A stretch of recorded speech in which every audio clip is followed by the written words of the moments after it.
Hey guys, and welcome to a brand new video here on FPL Now. Today we're going to be going over my transfer plans for Game Week 18 and also how I got on in Game Week 17. So if you're excited for the video, make sure to drop a like down below, leave a comment, how did you get on in Game Week 17, subscribe if you're brand new, and let's get into the video.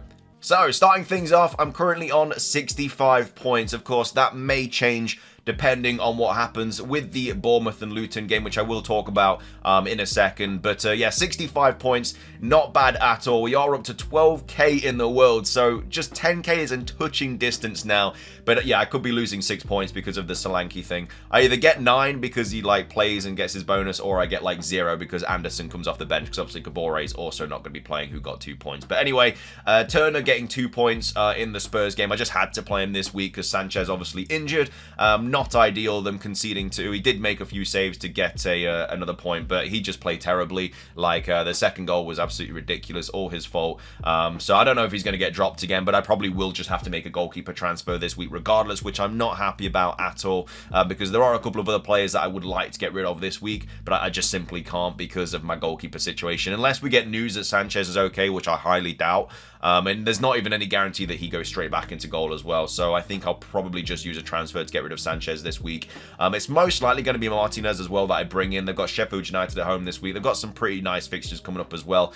And they are keeping quite a few clean sheets lately as well against like City and Arsenal. I know they didn't keep one against Brentford, but we do have some really nice fixtures coming up, so I might just pay a little bit extra, bring in Martinez, and then just hope that, you know, he does wonders for me. But either way, Turner in goal with 2 points. Gabriel picking up 6 points, which was really, really nice. I don't know how Zinchenko... I watched the game, and I don't know how Zinchenko got 2 bonus ahead of, like, other players. Like, I know that Saliba got, like, 1 bonus, but I feel like Zinchenko didn't play that well. He lost the ball a lot. So I don't know how the bonus points kind of thing works, but if there was anyone on that pitch that deserved 2 bonus, I probably wouldn't have said it was Zinchenko. But either way, Gabriel picking up 6, Porro picking up 8 points, which I was very, very happy to see. A lot of people did bring him in this week, but yeah, since bringing him in, he's gotten me quite a bit. He's got me an assist last game, and then obviously the 2 games ago he got an assist, and then last game he got a clean sheet plus 2 bonus points. So I was really happy about that. Simicast picking up 7 points as well. We're really, really happy about that. Kind of helped the double Arsenal clean sheet that people have kind of got against me, and also in the Newcastle defense as well. I don't have any Newcastle defenders, so Simicast kind of like countering that. Not ideal if people had like Newcastle and Simicast, because then obviously they've got even more points than me. But yeah, not terrible from the back line. I did see people with like Dubravka in goal, with like a full set of defender clean sheets and returns and stuff. I was kind of close to getting rid of Sanchez this week and just bringing in Dubravka, but I feel like he had to kind of keep a clean sheet and make like a couple of saves to make it worthwhile, which is exactly what he did. Like, I think if I'd made the -4 hit, I think I'd be on like +1 right now, because obviously Turner got 2, and then obviously the -4 hit for Dubravka, and I think Dubravka finished on 7, so I would have been on 66 right now. Plus, I would have had Dubravka as well, which I would have been much more happy about, because I wouldn't have had to make a transfer this week. So, ideally, should have made that transfer, but I didn't, because I didn't think they would keep a clean sheet against Fulham. But it is what it is. Anyway, though, back line doing wonders. Hee-chan only picking up 2 points, not great. Also, some tough fixtures coming up as well now. I would like to get rid of him, but like I said, I've just got other fires in my team to put out. Cole Palmer picking up 14 points, absolute hero. So happy I went with him over Gordon when I was kind of picking between them a couple of weeks ago. But yeah, I think Gordon is still an okay option, but there has been kind of talks about him like carrying this injury, and that they've said that he has to get rested at some point. So that potentially could be against Luton, just simply because they are, you know, it's Luton against Newcastle, so they should comfortably win that game. So maybe he gets rested in that Luton fixture. So yeah, maybe if I was even getting rid of Hee-chan this week, I wouldn't know who to bring in regardless.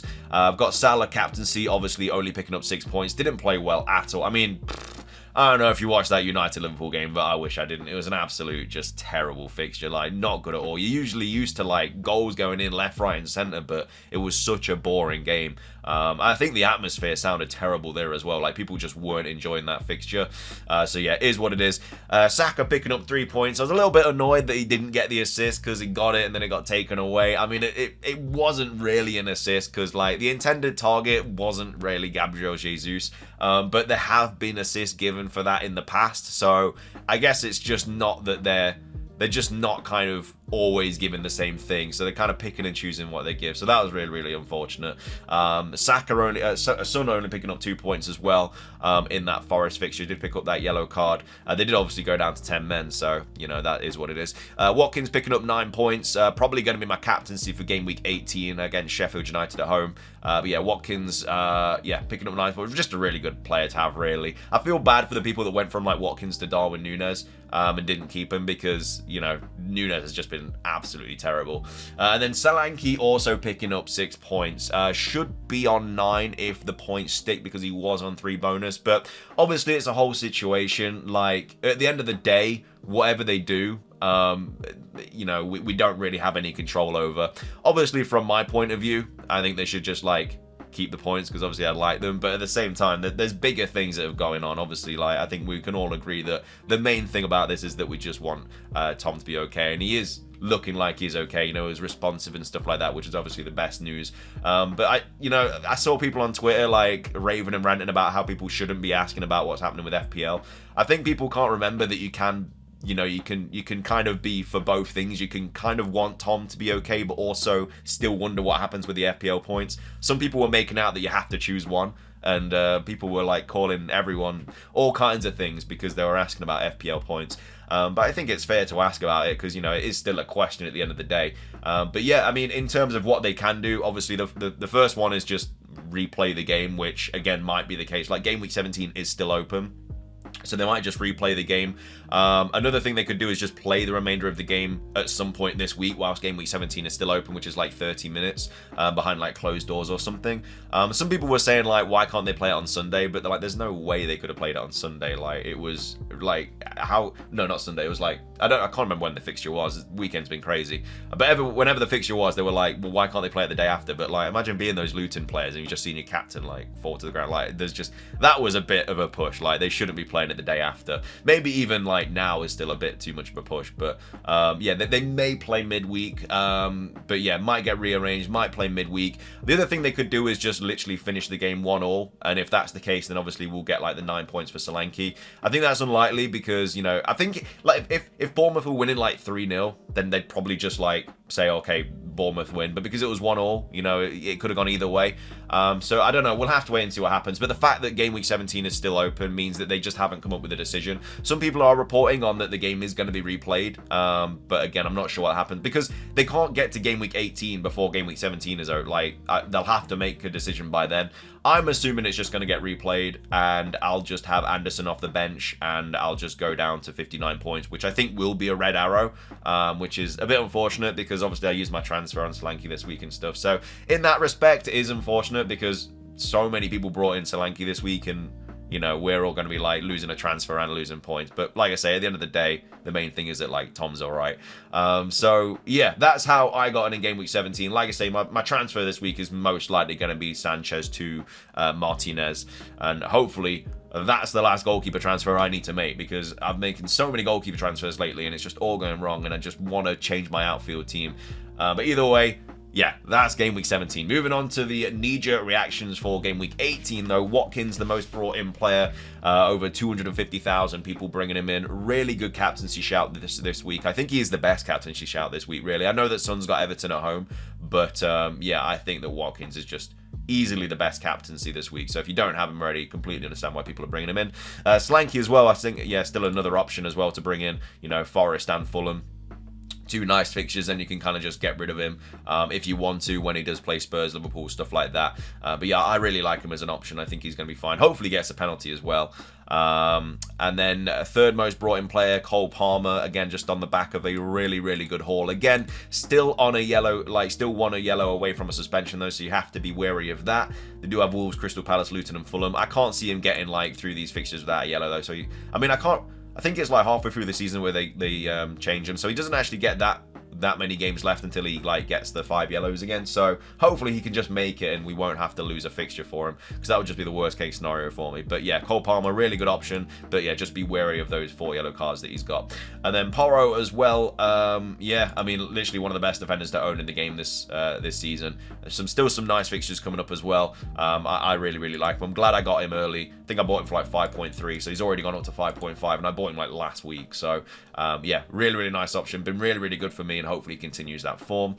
Gordon, another player that's been brought in. Again, I would still be wary. I mean, like, the information is that he will get rested at some point, and I think it's going to be Luton. It's either going to be Luton or Forest, I think.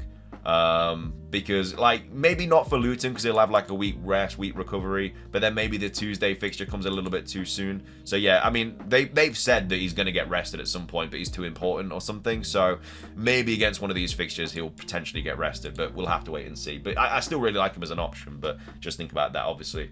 So they are the most transferred in players. Most transferred out players. Haaland leading the line down to 13.9. Hopefully goes down to 13.8 and we can make a little bit of money back on him. Does obviously blank this week, so no one's going to be bringing him in this week. But yeah, after that, obviously Everton and Sheffield United. I mean, you're going to want him for that Sheffield fixture, like 1000%. And obviously that's around the same time that Salah goes off to AFCON. So, you know, if you don't have the funds for Haaland, you just be able to bring him in with Salah going regardless. So that's obviously fine there.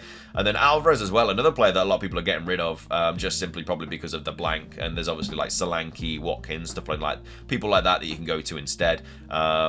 I think, did he score and it got ruled out? I can't remember, something like that. I don't really watch the City game, but yeah, I've not seen the highlights. But yeah, I understand why people are getting rid of him because of, obviously, of that blank.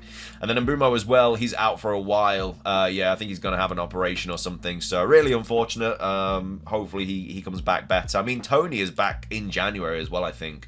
And if he doesn't go off to a different club, then he could also be a really, really good option to bring in. I think imagine a front three of like Watkins, Tony, and Solanke, or like Watkins, Tony, and Haaland. That's going to shift the game, I think. That's going to completely shift the game to like a 3-4-3 formation or something like that, or a 4-3-3 or something like that. But either way, yeah, Mbeumo being transferred out. Sanchez, another player that's being transferred out by a lot of managers. Yeah, I'm going to get rid of him this week.